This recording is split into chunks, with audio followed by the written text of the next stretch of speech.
With more than 4,000 art pieces in IUP's collection, only a very small percentage were created by female artists. With such an expansive collection, most of these pieces lack a permanent residence and can be found in the basement of Eicher Hall, only seen by the public on rare occasions. Graduate students Jen and Ashley thought of the idea for their exhibit, XX, Women Making Art History, while working closely with that collection in storage. It feels like we're in a morgue because there's so much history here just sitting in this room. Why not show some pieces that have never been shown before?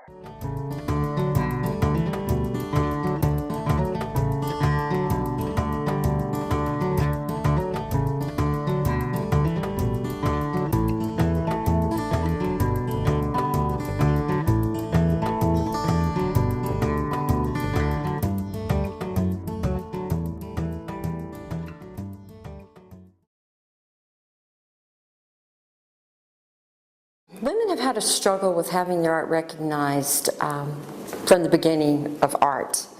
I think one issue has always been, in the beginning particularly, some pieces or some art that women would do traditionally, such as you would see here in this exhibit with Native American baskets, often ceramics, those type of things at one time in the art world were considered craft and not high art. A lot of the pieces that stood out for us were artwork that really embraced kind of multimedia techniques. So we were really drawn to every process that was in the collection that we had to choose from, which is really expansive. There's printmaking, all types of printmaking. There's relief, etching, lithograph. We have oil painting, acrylic painting, basketry, pottery, textiles, sculpture, terracotta and aluminum cast. So we really wanted a diverse show, a diverse exhibit to emphasize the skill levels that all artists can have. The pieces stood out to me because they are unique. They don't have a feminine look. They look like any other artist would have made them. So I thought that that emphasized how women are just artists, not women artists. There's not a particular look for the kind of art that a woman makes. There have been a lot of women painters, women sculptors throughout history, but it's always been a struggle for them to be recognized. Like with any artist, all of our collective experiences affect how we work and what we make and what we pursue. So what's really great about this show is that each piece is unique to itself, just like it's unique to each artist. Out of all the artists in the collection, some have received greater recognition for their work. Mary Cassatt was seen as a pioneer in the Impressionist movement. She was not judged by her gender, rather by her artistic value.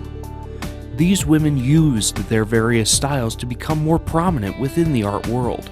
Mary Cassatt's role in the Impressionist movement was very influential. The Impressionist movement was really the start of modern art. She went over to the Paris School of Art and was amongst Claude Monet and Edgar Degas, who was her mentor.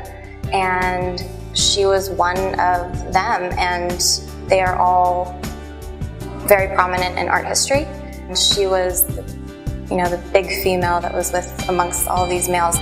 She wasn't the only woman in the Impressionist movement, because Bert Merceau was also a female artist.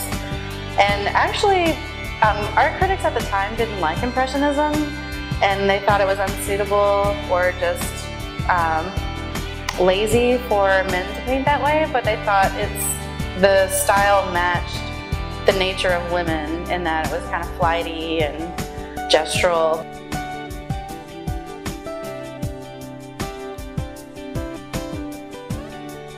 Women weren't allowed to even work from the live figure until 1893 at the Royal Academy in London, and even then the figure had to be draped because they didn't think it was appropriate for women to study live nude people, and they thought it was also dangerous for some reason. And so because they didn't have skills in anatomy, they weren't able to paint like the epitome of art, which was history painting. So they were kind of relegated to landscapes and still lives, usually still lives.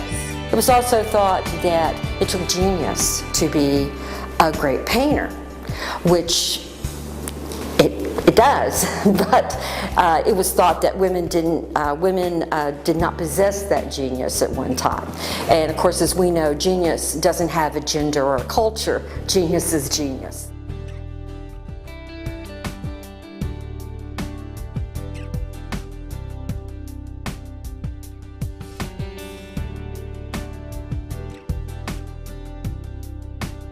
The pottery pieces come from Toshiko Takaezu, who is an American artist. She makes, well, sometimes they're big forms, but she combines hand building and wheel building. And she also applies her glazes in a very abstract, natural way.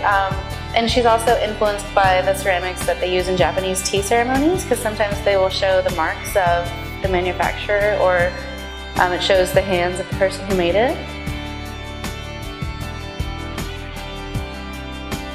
An outsider artist is an artist who has not had academic or professional training in their career as an artist. Some of the outside artists that we have are Ruby C. Williams, who's one of my favorites. She's a folk artist from Florida, and she sells her artwork at her produce stand that's located on her farm in Florida. And she sees her produce stand and her artwork as a way to minister to people. The great thing about outsider art is that it again emphasizes all forms of art making, that you don't have to be in academia or have professional training to be a successful or good artist. You can come from all types of backgrounds, come from multiple cultures, and you'll still be able to embrace your artistic drive.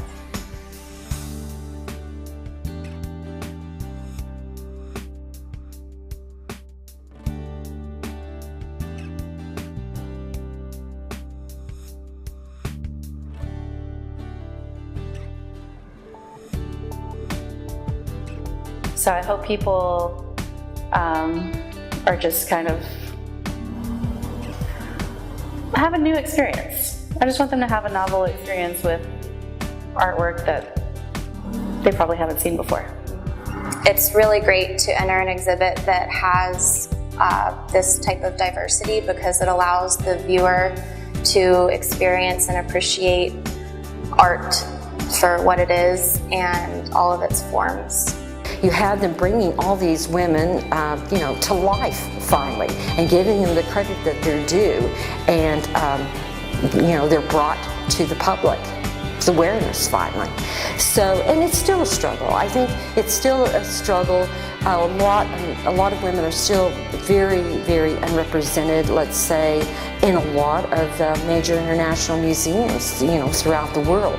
But of course, as I said, there's been a large effort in the last 30 years to bring this history of art, and the large part of it that women have always been involved in, have always played a part in, is starting, to be introduced and has started to come to the public, which it deserves to be. XX Women Making Art History was hosted in Sutton Hall on Monday, May 23rd through June 11th. Graduate art students and Sutton Hall will continue to host art galleries in the future. For more information, please refer to our website at http://www.iup.edu/museum.